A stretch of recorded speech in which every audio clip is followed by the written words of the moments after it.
Welcome to KTK Mathematics. Box questions Polity 7th Standard. First one, சட்டத்தின் ஆட்சி என்ற பதத்தை ஏவி டைசி அப்படிங்கிறவங்க பிரிட்டிஷ் சட்ட வல்லுனர் வாதுரைத்தார். அவங்க சொல்லியிருக்காங்க. சட்டத்தின் ஆட்சி என்ற சொல் அதை சொன்னவர் யாருன்னா ஏவி டைசி. அவர் எந்த நாட்டை சேர்ந்தவர்? பிரிட்டிஷ் சட்ட வல்லுனர். நெக்ஸ்ட் ஒன், 19ஆம் நூற்றாண்டில் இருந்து பல்வேறு முயற்சிகள் பெண்களின் முன்னேற்றத்திற்காக மேற்கொள்ளப்பட்டு வருகின்றன. அதில் ராஜாராம் மோகன் ராய், ஈஸ்வர சந்திர வித்யாசாகர், தயானந்த சரஸ்வதி, மகாதேவ் கோவிந்த ராண்டே, தாராபாய் ஷிண்டே, பேகம் ருக்கேயா சகாவத் உசேன் ஆகியோர் பெண்கள் சம அந்தஸ்து பெறுவதற்கு கடினமாக பணியாற்றியவர்களில் குறிப்பிடத்தக்கவர்கள். மறுபடியும் பார்த்துருவோமா? ராஜாராம் மோகன் ராய், ஈஸ்வரசந்த் வித்யாசாகர், தயானந்த சரஸ்வதி, மகாதேவ் கோவிந்த ரானடே, தாராபாய் ஷிண்டே, பேகம் ரூகையா சகாவத் உசேன் ஆகியோர் பெண்கள் சம அந்தஸ்து பெறுவதற்கு கடினமாக பணியாற்றியவர்களாக சொல்லப்படுறாங்க.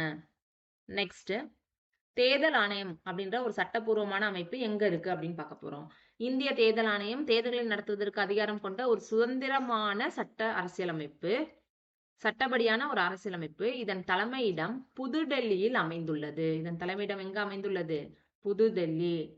நெக்ஸ்ட், சட்டப்பிரிவு 14, சட்டத்தின் முன் அனைவரும் சமம். சட்டத்தின் முன் அனைவரும் சமம். சட்டப்பிரிவு 15, பாகுபாட்டை தடை செய்தல். 16, பொது வேலைவாய்ப்பில் அனைவருக்கும் சம உரிமை. 17, தீண்டாமையை ஒழித்தல். 18, பட்டங்கள் அளித்து வேறுபடுத்தலை தடை செய்தல். ஓகேவா? கட்சியின் தேர்தல் அறிக்கை. தேர்தலுக்கு முன் பரப்புரையில் வேட்பாளர்கள் தங்களது கட்சி ஆட்சிக்கு வந்தால் மேற்கொள்ளப்படும் திட்டங்கள் மற்றும் கொள்கைகளை அறிவிக்கிறது. அதுதான் கட்சியின் தேர்தல் அறிக்கை. நெக்ஸ்ட் ஒன், அரசியல் கட்சிகளின் செயல்பாடுகள் எப்படி இருக்கும் அப்படின்னு ஒரு டயக்ராம் மாதிரி கொடுத்துருக்காங்க. அரசியல் கட்சியின் செயல்பாடுகள் 6 இருக்கு. ஃபர்ஸ்ட்,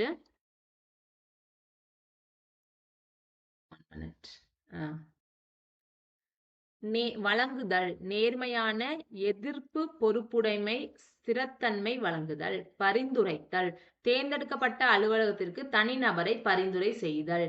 ஏற்பாடு செய்தல், அரசியல் பிரச்சாரம், பேரணி ஆகியவற்றை ஏற்பாடு செய்தல். தேர்தல் வெற்றி பெற தேர்தல் அறிக்கையை வெளியிடுதல். ஊக்குவித்தல், மக்கள் நலனுக்காக பல்வேறு திட்டங்களையும் கொள்கைகளையும் முன்வைத்தல்.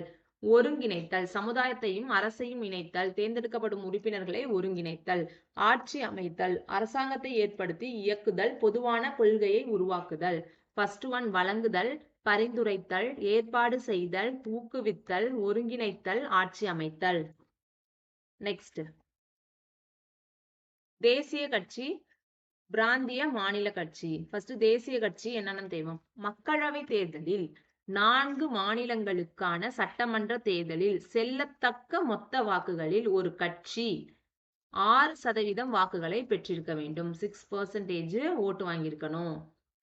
மக்களவை தேர்தல் அல்லது 4 மாநிலங்களுக்கான சட்டமன்ற தேர்தல்ல 6%. 1 அல்லது ஒன்றிற்கு மேற்பட்ட மாநிலங்களில் 4 மக்களவை தொகுதிகளில் வெற்றி பெற்றிருக்க வேண்டும். இறுதியாக நடைபெற்ற மக்களவை தேர்தலில் குறைந்தபட்சம் 3 மாநிலங்கள்ல 2% தொகுதியில வெற்றி பெற்றிருக்கணும். அப்படி இருந்தா அது ஒரு தேசிய கட்சி. மாநில கட்சினா மாநில சட்டப்பேரவை தேர்தலில் செல்லத்தகுந்த வாக்குகளில் குறைந்தபட்சம் 6%.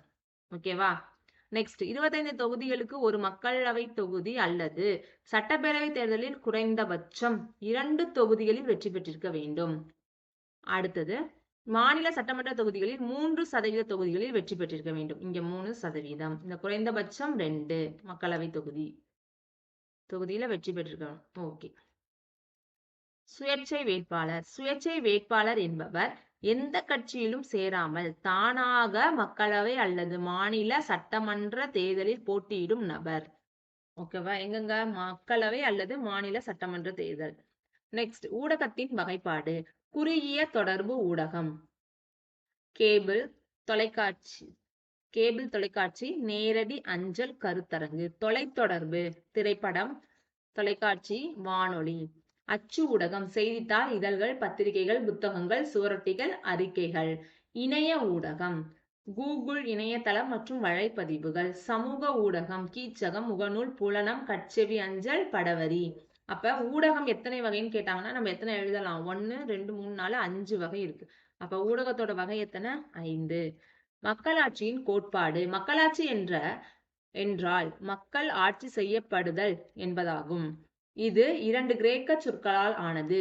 டெமாஸ் மக்களை குறிக்கிறது. கிராட்டோஸ் அதிகாரம் அல்லது ஆட்சி என்று பொருள். நெக்ஸ்ட், அகில இந்திய வானொலி 1956ஆம் ஆண்டிலிருந்து ஆகாசவாணி வானிலிருந்து வரும் ஒலி. ஆகாசவாணி மீனிங் என்ன? வானிலிருந்து வரும் ஒலி என்ற பெயரில் வானொலி ஒலிபரப்பை செய்து வருகிறது. 1936ஆம் ஆண்டு அமைக்கப்பட்டது. ஓகேவா? 36ஆம் ஆண்டு ஆரம்பிச்சு 56ல தான் வானொலி ஒலிபரப்பு செஞ்சுட்டு வராங்க. ஓகேவா? நெக்ஸ்ட், மேம்பாட்டிற்கான முக்கிய காரணி கல்வி, பாலின பாகுபாடு, சாதி சமயத்தை இது பண்றது. ஓகே. ஒருவருக்கு அறிவுபூர்வமாக சிந்திக்கும் திறன் மற்றும் தனித்தன்மை வாய்ந்த முடிவுகளை எடுக்க உதவுவது எது? கல்வி. பாலின பாகுபாடு பார்க்கும் சமூகம் எக்காலத்திலும் முன்னேறுவதற்கான வாய்ப்பு அரிது. சாதி சமய இன பாகுபாடுகளை அடிப்படையாக கொண்ட சமூகம் முன்னேற்றம் அடையாது. ஓகே. நெக்ஸ்ட், அச்சு இயந்திரம் ஜோஹன்ஸ் குட்டன்பெர்க் என்பவரால் 1453 கண்டுபிடிக்கப்பட்டது. நெக்ஸ்ட், சாவித்ரிபாய் பூலே பாரம்பரியத்தை உடைத்த முதல் பெண்கள் பள்ளியின் முதல் பெண்ணாசிரியர். முதல் பெண்கள் பள்ளி, அதுல ஃபர்ஸ்ட் பெண் ஆசிரியர். பெண் கல்வியை பற்றி பேசும் போதெல்லாம் நினைவில் வருபவர். இந்தியாவில் பெண் கல்வியை செயல் வடிவமாக்கிய ஜோதிராவ் பூலே சாவித்ரிபாயின் கணவர். இவர்கள் இருவரும் பெண்களுக்கான முதல் பள்ளியை 1848ஆம் ஆண்டு தொடங்கினர். நெக்ஸ்ட், தேர்தல் குழு சின்னங்கள் 1968ஆம் ஆண்டு தேர்தல் சின்னங்கள் ஆணையின்படி ஒதுக்கப்பட்ட சின்னங்கள் மற்றும் ஒதுக்கப்படாத சின்னங்கள் என்று 2 வகைப்படும். அப்ப சின்னங்கள் எத்தனை வகைனா? 2 வகை. ஒதுக்கப்பட்ட சின்னம் என்பது அங்கீகரிக்கப்பட்ட அரசியல் கட்சிகளுக்கு மட்டும் பொருந்தும். அந்த தேசிய கட்சி, மாநில கட்சிலாம் பார்த்தோம்ல அதான். ஒதுக்கப்படாத சின்னம் என்பது அங்கீகரிக்கப்படாத கட்சிகளுக்கு ஒதுக்கப்படுறது. ஓகே. நெக்ஸ்ட், நமது எதிர்காலம் பெண்களை உதாசீனப்படுத்துவோர் கையில் இல்லை. அது நமது மகன்களைப் போல் பள்ளிக்கு கல்வி கற்க செல்லும் நமது மகள்களின் கனவுகளில் உள்ளது. அவர்களே உலகத்தை தாங்கி நிற்கும் வல்லமை கொண்டவர்கள் என முன்னாள் அமெரிக்க அதிபர்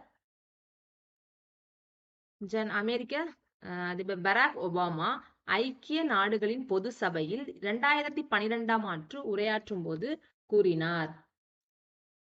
நெக்ஸ்ட், சமூகவியலில் பாலினம் ஆண்பால் பெண்பால் குறித்த புரிதல்கள் வேறுபாடுகளில் சமூகத்தின் தாக்கம் எவ்விதம் என்பதை ஆராய்வதே சமூகவியலில் பாலினம் என்பதாகும்.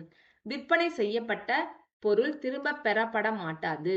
பொருட்களை மாற்ற இயலாது அல்லது எந்த சூழலிலும் பணம் திருப்பி தர மாட்டாது. இது முறையற்ற வணிக நடவடிக்கை மற்றும் சட்ட ரீதியான நடவடிக்கைக்கு ஏற்றது அல்ல. ஓகேவா? நெக்ஸ்ட், முக்கியமான சட்டங்கள் படிச்சிடலாமா? நுகர்வோர் பாதுகாப்பு சட்டம் 1986.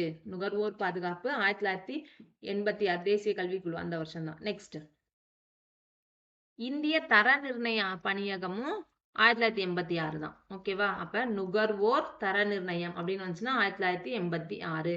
சட்ட அளவீட்டு சட்டம் 2009. சட்ட அளவீட்டு சட்டம் 2009.